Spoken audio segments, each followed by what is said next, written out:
All right, co-host. What is up, K Cool Man? All right, I got a question for you. Damn it, you and your questions. What are you, a cop? No, I'm a lawyer. Hey, and you're an executive. All right. I'll play your silly games. All right, I got to ask you something real quick. It's simple. Make it quick. All right, hey. Time is precious. All right, hey, all right, okay, wait. All right, so you're executive. You got all kind of money and everything. Mm-hmm. And then you got these two sick kids, right? Mm-hmm. They got a disease. And then you realize that, you know what, I have a chance to save my kids, but I'm going to have to give up this lavish executive lifestyle. Would you do it? All right, first, I don't know what the hell you're talking about. I don't have any damn kids. I don't care what that woman told you. They're not mine, all right? If they're sick, hey, don't tell me their problems. I'm a lawyer. I'm not Maury Povich, all right? Let her deal with it, all right? Okay. It was her fault to begin with. Excuse me. All right? Sorry. She could say no. You all know, right, I'm done. Get me out of this room. Answer to the question is... No. Okay, thank you. That's what I thought. I knew. I don't even know why I asked. God but for the damn sake of it. this review, I'm just All setting right. it up because Okay. we're talking about extraordinary measures. Oh, yeah? For some reason, I keep wanting to say extreme measures, like a Steven Seagal movie. No, that Yeah. sounds like a kick-ass film. No. Yeah, not this Extraordinary movie. Measures, not so cool. No. But it does want to be very heartfelt. You have, crazy-ass looking Brendan Fraser, who's got a big old head now. Look like he got a disease. But he plays a guy. He got fat disease. He got donuts disease. He got fat all stored up in his cheeks, or he's saving nuts for the wintertime. I couldn't tell. And in his stomach too, apparently. But he plays a guy named John Crowley. Mr. Crowley, trying to cure the Pompeii disease. Well, see, that's the thing. Mr. Crowley, as you say, he has this nice, lavish job. He's an executive, got a nice home, beautiful wife, played by Kerry Russell in this movie. Holy jeebus! Who yeah. you told me she was in Felicity. She was in that old ass show Felicity, and that was like, I thought that was like 5 years ago. But you see her in this movie, she looked like she's about to turn 40. I was like, damn, Well, she is, isn't what she? the hell? What the hell happened to her? She was but a stupid teenager the last time I saw her. Now she's like, she's older. woman. She looks like she's Leon's age. Oh, stop it! Now she ain't that old. She's still hot. She's still hot. But Mr. and Mrs. Crowley, they have two children with a disease called Pompeii disease. That's right. Apparently, this is Pompeii. some disease. It's a rare. It affects 1 out of 40,000 children. And guess the lucky couple right here. They got not one, but two kids who have it. It's like a genetic disease. And what happens is it affects the muscles in the heart. There's a mutation that It enlarges their organs. in their organs too, liver and all that. And there's, I think, and all I know is that there's a mutation that causes them not to receive the enzymes that they need. They can't break down simple things like sugar. So what results is they become wheelchair bound and they have trouble breathing because they're weak. And so John Crowley, being the good father that he is, he's doing all this research on Pompeii disease. And he finds this one guy who's like a genius in that area. And his name is Dr. Stonehill, Dr. Robert Stonehill, played by Dr. Jones. That's right. No time for love, Dr. Jones. Yeah. You gotta find a cure, Dr. Jones, for Pompeii disease, Jones. Han Solo. I love you, Dr. Jones. Now, Dr. Stonehill in this movie, he's in Nebraska working at the college there. And so one day, John Crowley just says, fuck it. I'm going to walk out this important meeting. I'm just going to catch a flight to Nebraska. I'm gonna risk all my health benefits and my benefits towards my kids. Screw it. He's got two sick ass kids. And I'm he's a man of action. I don't care about health benefits. I fought off the mummy, and now I'm gonna go fight Pompeii disease. I'm an adventurer. Damn it! You can't keep me caged up in here, woman. Yeah, if I can beat the mummy, I can beat this disease. But that's what he's thinking. He's like, if I just take a proactive part in this, I could probably help my kids. So he gets up, leaves, goes to visit Dr. Stonehill. He goes see Dr. Stonehill, and they start talking about this disease that Dr. Stonehill is making some leeway on, but can't get any funding. Right. So, and on top of that, he's an old crabby son of a bitch. Oh man, that dude is he's too busy about he's all about looking and making theories, writing shit on chalkboards. He ain't trying and that's it. And listening to his kick-ass oldies. Listen to that damn Freedom Rock. I'm about to say, listen to Freedom Rock. Turn it up, Are man. you curing diseases to Freedom Rock, man? We'll turn it up, man. But this fool, he don't care about really saving lives. He just want to write that theory out. He's just going to write that shit until he can't write no more. Even when John Crowley, Brendan Fraser shows up, he's like, I've got two sick kids. I need your help. I don't give a fuck about your kids. That's bullshit. I just want to write my theories. Just want to write theories and go fishing. Go home and hang out with your kids before they die. Because I'm a man's man. Like a rock. But that fool, he's like, yeah, he's all crotchety and everything, but he sees that, Brendan Fraser's character is serious. And he goes and gives him a business proposition. He's like, look, you're not going to get much money. You're going to work long hours. You're probably going to give up a lot of things that you're used to, this lifestyle. And most of all, you're going to have to deal with my just mean ass all day. Yeah, you're going to have to deal with looking at my tubby ass all day long. Yeah. And dealing with my bullshit. Yeah, exactly. And dealing with my kids. Yeah. Fuck your kids. Yeah. I got a business proposition for you. Make me rich. But he actually doesn't care about the money. He's one of those scientists who's like, look, if you come work for me, not good, we don't even know if we're going to get a cure, but we're going to form a company which will help us get the funding that we need. Because I'm tired of trying to get the funding from the science department at school. They take my ideas, they take the money, college, and then they give tired it, of them. and then they give it to the football team. Money he's supposed to get goes to the football team. Cures athletes. We find a cure for athlete's foot. The janitor dresses up nicer than that dude. Where's he getting money from?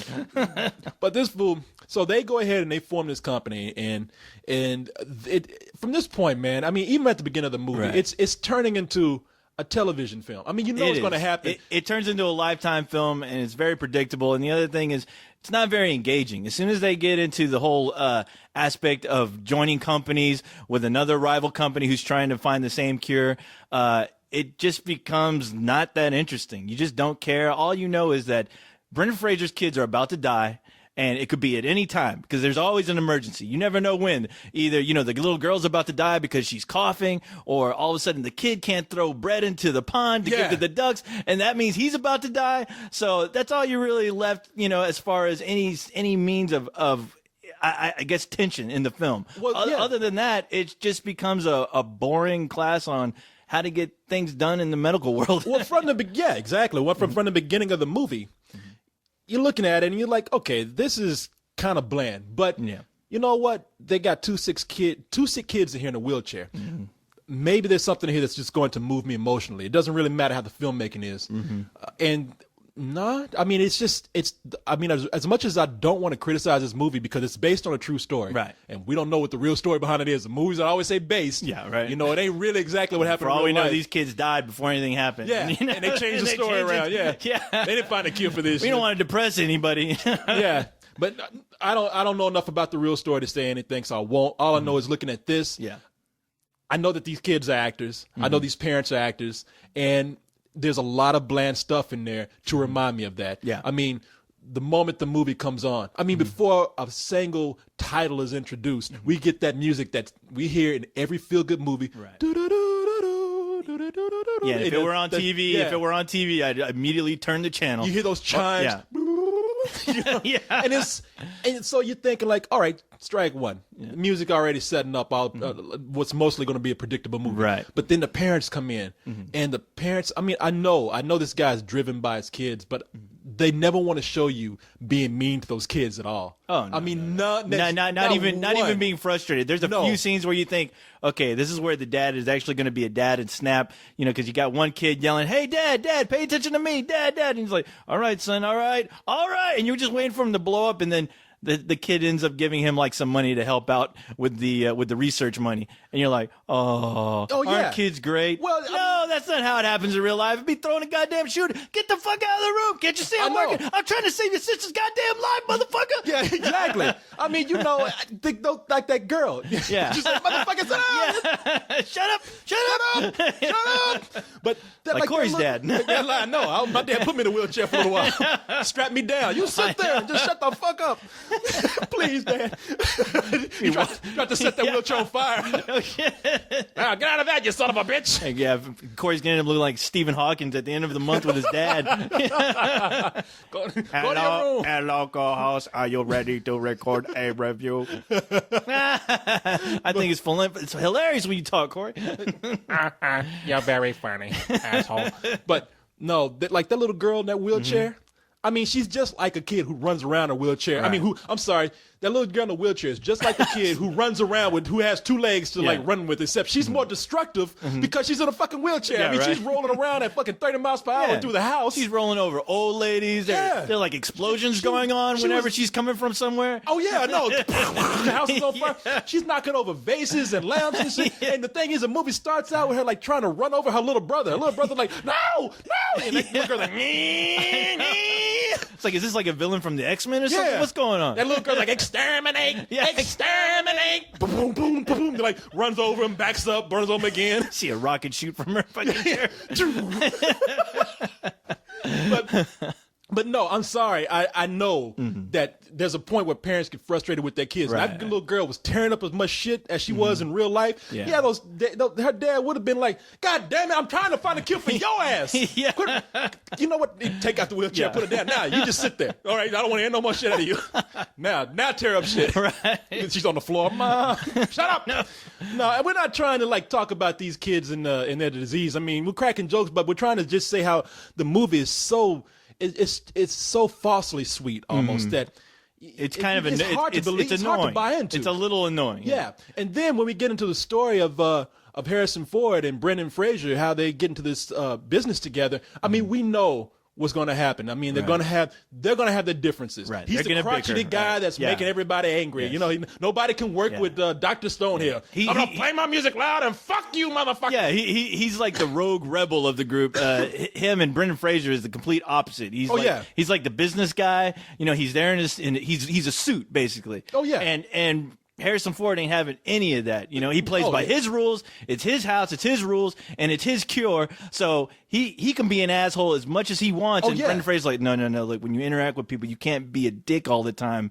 I don't give a fuck if you were Dr. Jones. All right, calm down. It's like, hey, fuck them. I do what I want. This is my cure, and that goes on through a good part of the film. Well, that's what I'm saying. You know, they both have their they both have their proper places in the film. Like they'll run into a stumbling block. Brandon Fraser's the guy that can talk him out of it. Brandon Fraser gets into trouble. Right. Harrison Ford talks him out of it. I mean, it's just we know that they're going to come across these oppositions, but the whole time the movie just feels so structured. Like a TV film there's no surprises. Now, the only thing I can say is, hey, look, anytime you see 2 sick kids like they have in this movie, you're going to always feel good at the end of the movie. You're going to want them to succeed at the end, you know, because they're just because you have to. You know? Yeah, no, you have to. They're playing that sympathy card. You're going to be an asshole if you don't. They know how to work those goddamn strings, you know, when it deals with an audience watching this film. You know? Yeah, I mean, you just try to like come out there with a cold heart. That's always going to be somebody waiting at the door for you. You're the asshole. Ruin it for everybody. No, I think the reason why this has a TV feel to it is because it's directed by a guy named Tom Vaughn, who does a lot of television. I mean, granted, he does a lot of. Now you're thinking like he probably does like the Oxygen Channel or he might as well, yeah. Well, I thought when you said a Lifetime, right? Well, I thought anybody with the name Tom is just going to direct a bland movie. Yeah, Tom. You know? Uncle Tom. You're screwed as a director. Nah, he's done some episodes of Big Love. And he's in the movie. He's a TV director. Yeah, and the movie that he did direct, one of them that I remember. What was that movie with? Oh, Jesus Christ! What's that? Oh, it doesn't matter. Shit. With Jesus Christ? What happens in Vegas? Oh, okay. Oh, yeah, that movie. That movie with punks. You're punks. We're gonna punk Justin Timberlake. Who's that guy? Damn it! Why do you do this to me? Wait, with Justin Timberlake? No, with Ashton Kutcher. Ashton Kutcher. Yeah, that movie was, even though I liked it, was still kind of a very straightforward comedy that was barely above TV quality itself. Okay. So yeah, I mean, this guy, I don't know if is because he has a big background television or if just this script is just so straightforward that it had that feel good movie of the week type of tone to it. It was very bland, and you know they didn't need anything exciting for the script because it was a bland script, so might as well call in a bland director, you know, who's just used to doing TV stuff. Yeah. He can do it on the cheap, and boom, you know, instant movie. You know? Yeah, that's nothing. You don't need Steven Spielberg to be working on this film. No, it's nothing bad about this movie. I mean, it's not really terrible, but I mean, the script right to like the filmmaker. I mean, the lighting. I mean, there's nothing really just special about this film other than to get that crowd in that's easily emotionally manipulated. And that's unfortunately not us. We're a bunch of heartless bastards. But those damn sheeple. Give a fuck about the handicap. You ain't gonna move me with that shit. No. So I have to give this movie a rental, and it's not such a bad rental. I mean, like I said, if I was watching this on TV, I'd be kind of moved myself also. But going to the theater is just, I don't know, that's just a too big of a for this kind of movie for me to be moved by. I give it the same thing. Rental. If it were on TV, I'd go, oh look, I'd call up either Leon and Cyrus and go, hey, look, there's a movie you're interested on the Oxygen channel, and then I leave it at that. Then I change the channel. No, but this movie reminded me of like Real Genius with Val Kilmer, but not as cool. Yeah. So you think about that, Corey. You sit on that. You think about it. You think about the two main characters in that film. It's been years since I've seen that movie. Oh, that's your fault. But anyway, it reminded me of Real Genius, but not as cool. And yeah, the characters didn't interest me at all. I can sympathize with what they were trying to do as far as the goal of the film, as far as finding a cure for these kids. But other than that, nothing really held my interest. I didn't care that much, and I thought the performances were kind of I thought the performances were just okay. They weren't really doing anything new. Honestly, I thought the characters were kind of one-dimensional, to be honest. Yeah. They were playing the same note throughout each scene, and it just didn't do anything for me. Yeah, the quest to find this enzyme or whatever this cure is that they're looking for is there's no surprises in it at all. Not at all. So yeah, you know that you're going to get pretty much a good ending to this. Yeah. I mean, there was one guy in there. See, this is what I hate about the movie, man. I hate to be cold. There's an actor here that we haven't seen in a while, Courtney B. Vance. Yeah, he was the black best. dude. I thought you were going to talk about the guy who played Ferris Bueller's best friend in Ferris Bueller's Day Off. No, he was in there for like a second. Yeah, and I was like, why does that guy look familiar? Oh, that's Ferris Bueller's best friend. Yeah, no, I forgot that guy's name, but I know you're talking about. Now, Courtney B. Vance was the black guy who got his church group and everybody together to give Brendan Fraser money, and then he showed up because he was going to speak for that big meeting that they had at the company, and he came out to testify and tell about the experience he had with his children. And I really wanted to feel for that brother, but he had one of the worst crying scenes in the movie. Oh, really? I thought so because he didn't produce any tears, and all he did to make himself seem like he was crying was crack his voice. Yeah. And I just wanted to show up today. Oh no. I was like, what disease does he have? Does he have Pompe disease too? Pompe disease of the tongue? That sucks. Yeah. What is his disease? You reach puberty when you're in your 40s? Where did you know this guy? I mean, did you say you've seen him in something before? I grew up with him. Oh, no, okay. I know. I was about to say. No, I've seen him in movies before. He's been in a lot of movies. Yeah, I was just like laughing at that dude. I was like, man, you could at least, maybe that's a disease where he can't produce tears. That'll be the sequel, Corey. There you go. People are crying. And I don't know, man. Did you? I thought it was funny too that they had two kids and who had that disease, and they had that one kid who didn't. The one lucky kid. That one lucky kid. I always thought, like, is that one kid? Does he ever like rub it in their faces, like when they make him mad? Yeah. Like, fuck you guys. At least I didn't get what you got. Well, the scene when they were throwing bread at the ducks.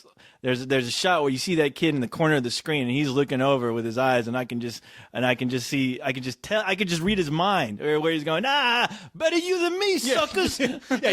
He's out there like strong armed and watch this throw. He's throwing like quarterback passes with breadcrumbs. Are you watching this? Are you watching? Yeah. He's telling one of those ducks, go long. He fucking hits one of the ducks in the head. Yeah, look at that throw right there.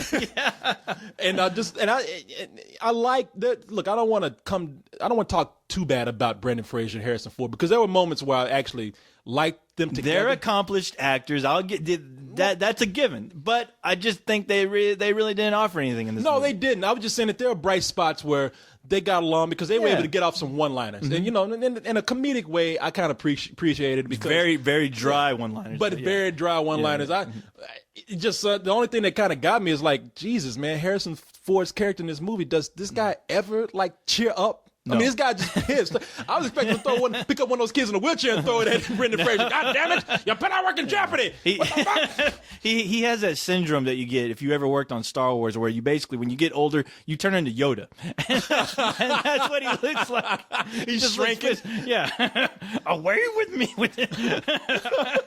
Find cure I will. Yeah, find the cure I will, but get the fuck away from me. Need enzyme I do. Leave me alone, you will. This is bullshit, it is. Let me listen to my freedom rock.